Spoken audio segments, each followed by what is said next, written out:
Good morning, everyone. I know it's really early for some of you and not so early for those of you in Dubai. I'm going to mess it up again. Javaria, correct? Javaria. Javaria. Yeah, I told you I was going to mess it up. Who's here for her live interview with me. I'm so excited for it. She has had a passion in life with helping others craft an incredible life beyond their struggles. She grew up living with her own condition, which there is no cure for, but she hasn't let that hold her back at all. She believes that, suffering to a certain extent helps build our resilience and makes us a little bit more emotionally stronger. After struggling a lot in her career, she found her passion, which a lot of us never find our passion. So that's so awesome. She is a transformational coach, an inspirational speaker, an NLP practitioner, and an entrepreneur. And I'm so glad you have joined us today for this interview. How are you doing today? I'm great. Thank you so much, Dusty. I'm really excited to start with you. And thank you for giving me this opportunity. Absolutely. So can you tell us kind of how you got here? I know I brought up the fact that there's a condition that you've been dealing with your entire life. Can you kind of walk us through your whole journey, how you got here?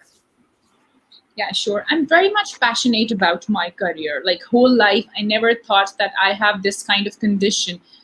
Because in school, I thought that I'm a bit chubby and teachers and everybody treated me like that way. So for me, my health, I never thought about it. If I tell you I'm an international certified makeup artist and a baker, these were my passions and I just want to do it. I started doing makeup around in 2016. But later, I couldn't pursue it because I was working from 9 to 5 and then I was going for different therapies, but I wasn't taking care of my health. So my condition got really, really reversed. It was very difficult for me to bend down. And I know it's a progressive condition, but that, reverse was getting very quickly. But then, for 2 years, I was very depressed that is there anything for me in the store as well? So there is a hospital in Dubai, Saudi German. I went there for my physiotherapies. Over there, the doctors, I don't know why, the patients come and talk to me and they used to listen my story. And they told me that, you know what, you are our life coach. Trust me, I didn't knew about what coaching is. I started studying about it. And then later I got to know that, oh, that's really, really interesting. So I should work on it. I should get certified, so I can start my business. So that's how I came to coaching. That's awesome. So this month is Spinal Muscular Atrophy Month. So can you give us just a brief breakdown of what that is? Because I know a lot of people, they all of us deal with some kind of issue, and a lot of us deal with actual health issues. But some are more, what's the word I'm looking for? They're more demanding on the body. They're also not curable. And this is one of those situations that I know that you have been dealing with. And since it is Awareness Month, maybe you can kind of give us a brief synopsis of what this is. Yeah, absolutely. So it's spinal muscular atrophy. It has 4 types. The type 0 it's for the kids, the infants. They die between, 0 to 8 months. They can't survive. And then there is type 2, and the individuals are on wheelchair. Type 3 has 2 types, like 3A and 3B. They have 2 categories. But a lot of people are on wheelchair, but some of them can do their own stuff. But it is a progressive condition that robs the physical strength of a person, and doing, daily essential tasks is really difficult. Raising arm and gulping the water, and just putting your phone on the charging. I mean, it's a struggle. And the best part of what I really like about SMA, that's what I'll say, because I have a very positive mindset, that with this condition, some people have learning disabilities. And fortunately, God gave me that learning disability as well with this condition. That is ADHD. That could be a problem, staying focused, right? Absolutely. Yeah. So you dealt with all of that, and then you kept a positive mindset during all your health conditions, going back and forth to the hospital and to the doctors and et cetera. And from there, people just kind of saw how you were emanating just this positive attitude, and that kind of, you were their inspiration, which is awesome. And I think it is amazing that you have taken a bad situation, if you will. I mean, I wouldn't call it bad, but you get where I'm coming from. A situation that some people would look at and just want to throw their hands up and say, I give up, and wallow around and act like the victim and be depressed about it. And you're looking at it more like, this sucks, but I can press on. And you've become an inspiration to people because of that, which led you to the transformational coaching, etc. You also ended up getting your NLP practitioner. Can you explain what that is? This is the neuro-linguistic programming, and it's really interesting that how you see the world with different perspective. I never wanted to come into NLP, but because I have seen a lot of people talking about in NLP courses as well, that you can heal yourself through your mind. The mind is so powerful that you can heal yourself. So I thought that why not to, just unlearn the old patterns, which are already in my mind. So why not I relearn those old pattern behaviors? It is exhausting, I know, when someone, a normal person, comes to me and say that, you know what, it's in your mind. I feel like punching them. But when I say that, okay, it's in my mind. Now when I get into NLP and I'm like, oh yeah, it's actually in your mind. You can heal, because mind is such a powerful thing. The way you talk, because we human beings are our worst critics.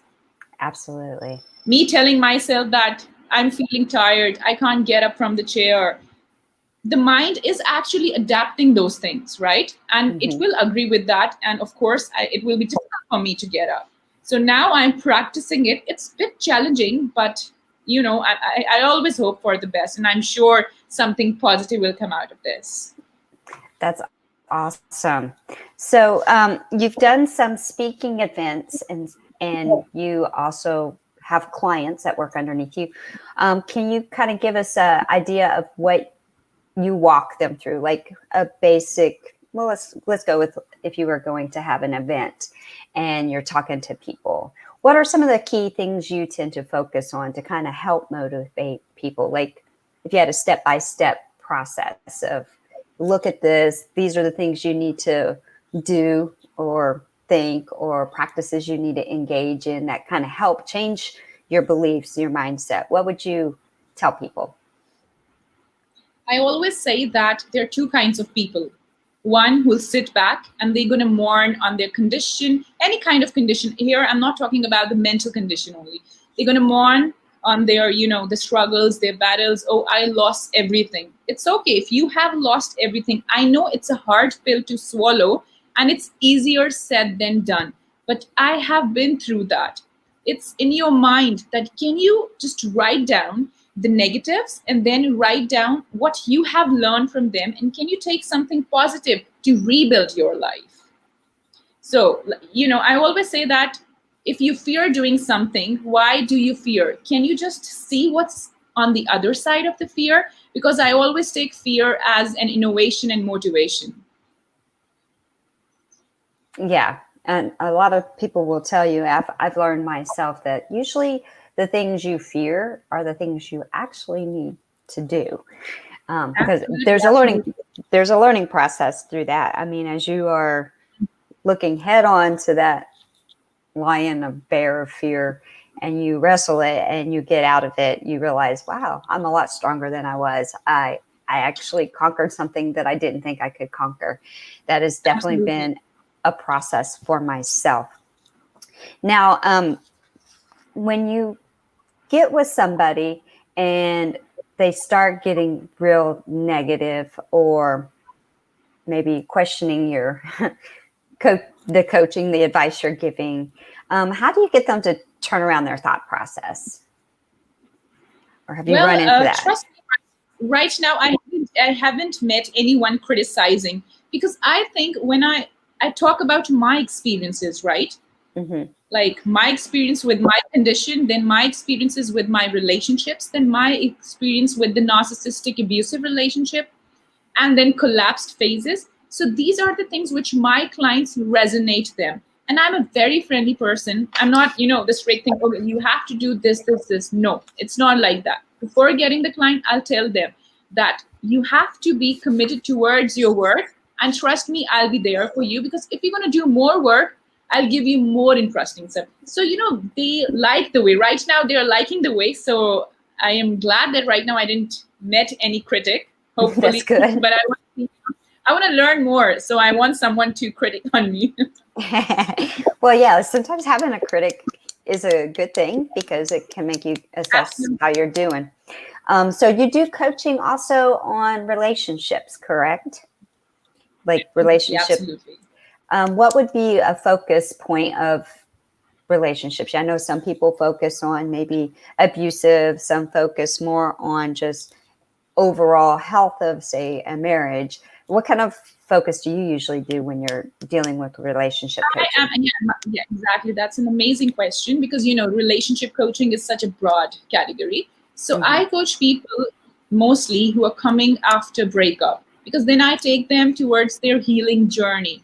So once you know that breakups are the traumatic events in your life, and literally they are very, very bad. And how you go with this, because people go into a lot of depression. They don't accept that this thing has happened. We keep running onto that person that we want to do that. We keep on making things that, okay, this person might change. Because then then I take them to the healing journey, which is really, really amazing. And then the forgiveness journey. When I tell my clients that now you have to, so when in the healing journey, there is a point when I tell my clients that it's time to forgive your partner, your ex-partner. And they're like, what? Do we have to do that? They start questioning. And I'm said, yes, now the magic gonna happen. Yeah, forgiveness is a hard thing, very hard thing. But ultimately, I know for myself, forgiveness doesn't really let them off the hook for any bad traumas that they may have put on me. But it just frees my mind and myself from being weighed down. It's kind of like letting go of the poison that I've been drinking every day. Absolutely. If I get rid of it, just say, you know what, I'm done drinking that. I forgive you. You were in your place at that time and you had to deal with those situations, and this is how you treated me. I still love and I have some compassion for you, but I've set my boundaries. I forgive you. You are only doing what you could with what you had at that time, and I forgive you, and move on. Yeah. But that is not easy to do. I know, I have been there. Like last year, I was literally crying. And I remember 3 months, I was in a depression phase. I was sleeping 16 hours. I didn't do anything. And I said, no, now it's over. I need to work on myself, because I told you I'm very passionate about my career. Yes. So yeah, then this year, my ex, he followed me, and I'm like, why you followed me? We just broke up. Well, maybe he still admires you. You guys just weren't meant to be like together, but you could still be friends. I mean, there are love. Yeah. It's unusual. I mean, I know a lot of people look at relationships, especially after a marriage. You shouldn't get along with your ex. It's supposed to be. But, the healthiest thing to do is to be able to at least be amicable. And if you had children involved, if you can at least sort of be friends to raise the children you brought into this world, it makes a huge difference in their lives. I'm actually coaching this as well. When the couples come and the children, it's very difficult. So it's like, conscious uncoupling, Yes. and I'm doing that as well. I did the course and it was really amazing. So did I. I did the course. From Catherine. Yes, I believe so. It was through the Mind Valley. Yes, I did the course. Yeah. It's awesome. And what's really funny is I did the course just to learn about it. But I'm on my second marriage, and my first marriage ended like 12 years ago. But what's really funny is as I'm going through this course, I'm like, I did this unknowingly with the first marriage. Because when we separated, we were still friends. We still worked together. It was just an acknowledgement that being together wasn't working. And so being apart worked better, but ultimately we were still friends. We could still talk to each other. There was no hate. We could go to events and my daughter could be there at the events and know that her parents were going to get along fine. There was nobody talking crap behind each other's back and putting her in the middle. So yeah, it's amazing how much that helps the child. It actually helps you too. But yeah, I didn't even know I was doing Yeah, it and until when I was doing that, I actually cried. The yes. forgiving part, I actually cried. It's an amazing, course to do, especially for anybody who's going through separation, or maybe you're not even there yet, but you think you are. It gives you a good idea of what to think about, where you're at, how you want to proceed forward. Sometimes when you're going through the course, especially if you and the spouse or boyfriend, girlfriend, whatever significant other do it with you, who knows, you may decide, wait, we can actually fix this too. So it's a great course. Do you have any recommendations for just general mindset? Like, do you do any meditations? No, for me, the meditation, I don't do meditation because I have breathing issues. So I don't do this meditation thing. And I don't even know. I tried doing it and it was so annoying for me. But I am trying to do that because I know every coach talk about meditation. And I was like, am I a coach if I don't talk about, meditation? Am I qualified for being a coach? So then it's like, I'm not into meditation. Right. Okay. Well, that's cool. I mean, everybody does their own thing. And of course, there's so many different types of meditation out there. A lot of them, of course, do focus on breathing, but sometimes you don't even have to focus on the breathing. It's just the quieting of the mind. Absolutely. So I just say that you need to be present in this moment, what's going on. And I have learned that hard way as well. And it takes a lot of practice. If we have seen a lot of people who say that, who are the expert, as you know a lot, right? Because you have been into coaching for a longer time. For me, I'll say it's been 1.5 years, but still in 1.5 years, I have gathered a lot of knowledge. I didn't thought I would do that. And now I feel like the mindfulness is actually, you need to quiet your mind. You're going to sit in peace so that no toxic relationships. Now I understand, okay, the toxic relationships are really, really annoying. Yes. And there's so many of them. And I think that, and a person can have multiple toxic relationships. That's the other issue, because it's not like, say, just you and your significant other and you have I mean, it can be with your friends. It can be with your parents. Absolutely. Yeah, it can be with your kids. And getting to the root of that is very difficult because a lot of it has to do with your own values and beliefs. Do you ever run into issues of having to try to explain to people how to set boundaries so that those toxic relationships don't get worse? Absolutely. Now I'll tell you, yesterday I just put the post on my Instagram where I mentioned that why we stay in unhealthy relationship for long, right? Somebody commented on that post that your 3 positions are right, the steps are right, but the 4th should be that we take care of our parents' respect, because that's in Asian culture that the girl has to stick with his, the husband thing, and even the husband can't divorce because they need to maintain their parents' respect, because that's the belief, right? I mean, why you have to keep staying in that unhealthy relationship, torturing yourself, going into depression phase, crying, and still just because of your parents' respect? And then I say that it's a belief system, and that's something, that's something different. This is your community, your culture. You need to change this. Yeah. And a lot of those, I mean, based off of how you were raised in religion, whether Christianity or whatever. Yeah. A lot of those, they embed these beliefs that sometimes are not always the healthiest. For sure.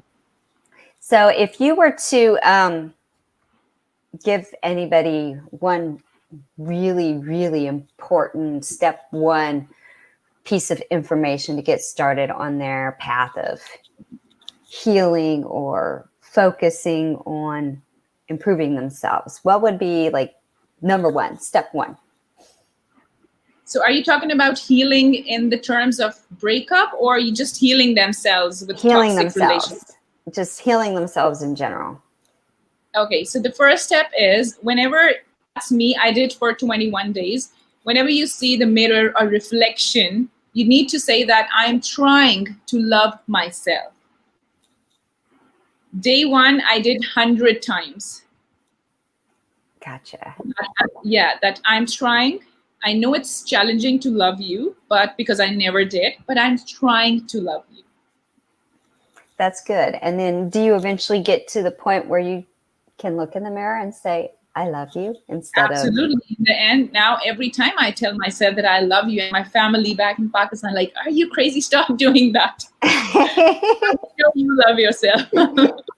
I'm sure people probably, friends and family that you grew up with, looking at you now compared to then, might think, well, you're doing great. You might have lost it a little bit. It seems to me that when you start progressing with improving yourself, that, there is a period there where some people will look at you like, but once you have a little crazy. Yeah, absolutely. So once you healed yourself, you get to know your boundaries, you get to know your standard, you get to know your worth. I don't talk, because when I talk about standard, people think that I'm talking about some, the standard and ego. They think that it's same, but standard is something different. You know what's your worth is. You don't let someone treat you as a doormat. If I tell you my 4 relationships, they treated me as a doormat. And go ahead. And because of my condition, I heard a lot of stuff. I had a relationship with a narcissist as well. He pushed me. He knew that if I fell down, I can't get up on my own. But I am very strong. Trust me. I live alone in Dubai without my parents, without my caretakers. And there have been a lot of incidents where I fell down really, really badly. I cut my lips, my face get bruised. But that's how, I'm struggling. I know that I have to do this for me, because nobody is going to be there for me forever. That's true. Yeah. So now I see my worth. When I see that I can live alone, I don't need anyone's validation. That why I was weak in relationship. So it was just because that maybe I won't find someone else. Mm-hmm. Yeah, that idea or that belief initially that I'm going to need somebody, especially with the condition I have. So you kind of, for lack of a better word, settle, or don't, Yeah, absolutely. Yeah, you keep looking for somebody. It doesn't matter who, because you just don't want to be alone knowing the circumstances. But now that you know your self-worth, and you're like, I got this and I don't need anybody, that makes a huge difference. Absolutely. Well, I applaud you on that, very much so, because not everybody has the mental fortitude or the strength to carry on when they are living with, say, a condition like yourself, the other different types of health issues that physically are challenging, let alone mentally challenging. So that is an awesome, awesome job. Thank you so much. And so I want other people to, do that. They need to work on this, because for me, it's been like ages now.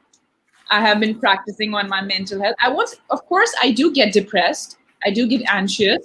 But then there is the other part of me says that, hey, girl, that's not where you want to sit. You just need to keep going out, and you need to focus on your career. Exactly. And we all have bad days. It's okay that, every now and then we sit in a corner crying and going, oh my God, oh my God. But yeah, absolutely. It's just a matter of get up, put your big girl pants on, and keep on going. So yeah, absolutely. Well, it has been a pleasure talking with you. And where can people follow you if they wanted to, catch up on what you've posted, where you're at? Yeah, so I have my Insta handle, which is mindcoach_Javaria Malik. There we go. I'll let it go across the screen. Do you have a website? I know I tried to look for one, but I got distracted. So yeah, I have a website. It's under construction, but it will be, in a week it will be open. So it's javariamalik.com. You So want me to base. spell? Yeah. I'll create let me create it right now.